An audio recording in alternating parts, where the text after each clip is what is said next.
Hello, today I will answer the question how to start with pour over coffee.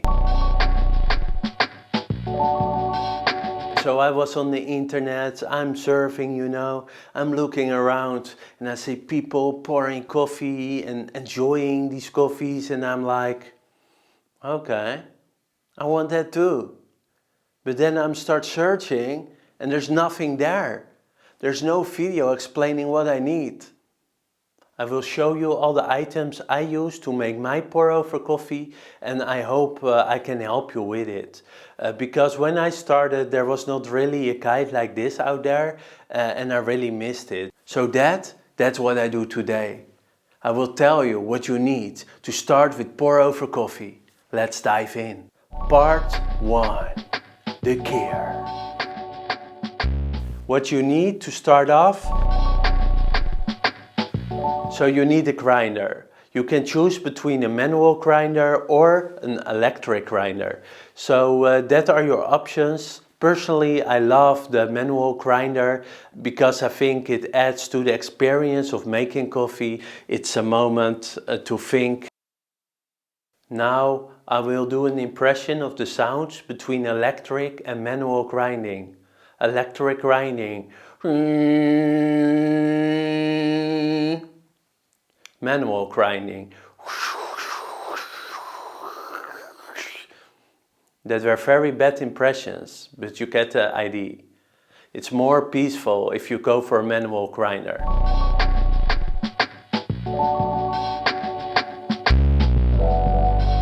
So then we need a vessel to carry our water and heat it. So I use this kettle with a gooseneck. I think that's the best because it helps you aim and get the best taste from your specialty coffee. And you make your rounds. That's very nice to do. I like it and it's more precise. You get the desired taste with that approach. But you can also use a normal kettle like a pour kettle. If you want the best taste, I suggest you to have a gooseneck on your kettle.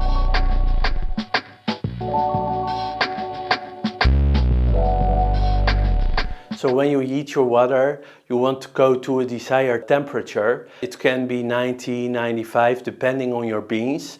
I will talk about that in a different video. But for that you need a temperature meter. So this is a simple one. It's made for meat, so there are animals on it. But it works great and it gives you a reading that's repeatable, and that's the important thing. So you can measure the temperature of your water. I'm a Celsius guy, so this is Celsius, but you can go Fahrenheit, whatever you want.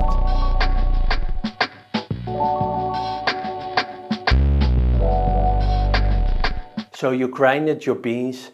You have heated your water to the desired temperature. Then you put the grinded beans in your filter. So you can choose for cloth, for paper, for mesh. It depends on your taste, what you like. This is a cloth, which I love very much. In which form you go, it doesn't matter. Well, it does matter for the taste, but it's very subjective, So your beans are grinded and then it's time to pour. The main approach is to go for 6 grams to 100 milliliter of water.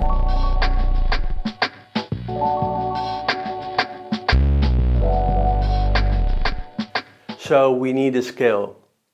We need it because we want to measure the gram of beans which we will grind and then put in the filter. We also want to measure the grams of water we pour over the grinded beans. So we need a scale. The scale I have here is one with a timer, which I like very much. So you have your grams and your time next to each other. That's very convenient. But you can have a separate timer if you like that.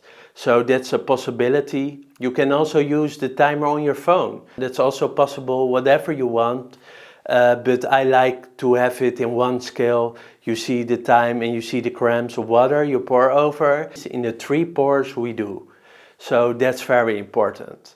Of course, there are different methods. Some people only do one pour. It doesn't matter too much, but you want to measure the water and measure the beans. I think it's important that you have a scale that you can tare, because then you put on your carafe or your glass and then you tare it. Then you know exactly how much water you pour over your coffee, and that's very important in my opinion. So choose your scale. I have a link below for all the gear I use in this video, so also this scale if you're interested. There are affiliate links, because if you put in only beans, like, oh no, I put in 20 beans, well, every bean has a different weight and a different size.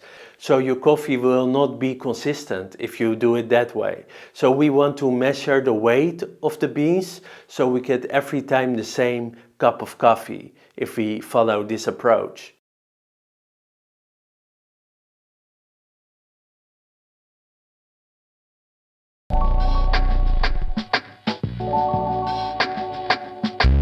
So we want a receiver to receive the coffee, because we drip it and then it lands somewhere. So you can use a carafe like this or any other carafe, or a glass. Part 2, the pour. So I will talk you through the pour, how I pour my coffee. You can do it on your own way, but then you know the materials you need. So you need the kettle to pour the water, then you need the filter with the coffee, grinded coffee in it, and then you need a carafe or a glass so you can receive the coffee you make. Now we're going to make the coffee. So what I do is I put the carafe with the filter and with the coffee in it on the scale. I tare the scale to 0. Then you start to pour, and I pour 110 grams of water over the coffee in circular motion. So I do that in 20 seconds, then I wait till 1 minute and 1. Then I pour 110 grams of water again over the coffee, and then I wait till 2 minutes and 2.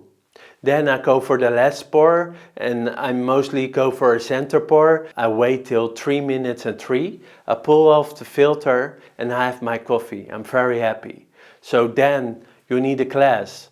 If you have a carafe, you still need a glass or a cup or a receiver where you can drink out of. I don't drink out the carafe. You could do it, but I don't like it at all. So don't do that. Just get yourself a glass, you know. It's not that hard.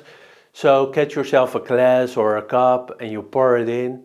Then you put your temperature meter inside your glass so you can know the temperature.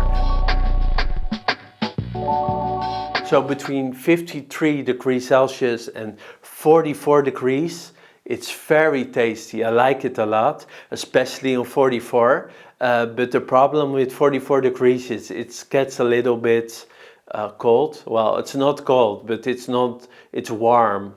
You lose some heat. It's not hot anymore. Some people like it, some people dislike it, but I think the balance is awesome. So you win something and you lose something. So yeah, that's for you to decide. Apart from the coffee, the things we need are a grinder, a temperature meter, a scoop, a scale with a timer, preferable, or a separate timer. It can also be the timer on your phone. We need a filter. It can be paper, mesh, it doesn't matter. I like cloth. We need a kettle. It can be electric or manual with gas. Then we need the heat source. It can be electric built into the kettle, or it can also be gas with the gas stove. So you need the gas tank and the gas burner or stove, however you want to call it, you need that. Then you need the carafe, especially if you make more than 1 cup. If you want 1 cup, you can get away with a cup or a glass. Then you need a cup or a glass. And maybe you need a spoon, because you want to stir your coffee when you put in sugar or whipped cream or milk. Whatever it is, you want to stir it, and then you need a spoon. Otherwise it's unnecessary, I think. So that's it. Start making your coffee yourself. I have a gear list below in the description, so you can find all the gear I showed and talked about. So good luck. Now I wonder, how do you make your coffee? What did I miss? What can I do better? How can I improve? I'm here to learn as much as you are. So yeah, I hope it helped you, and please subscribe if it did, you know. Bye.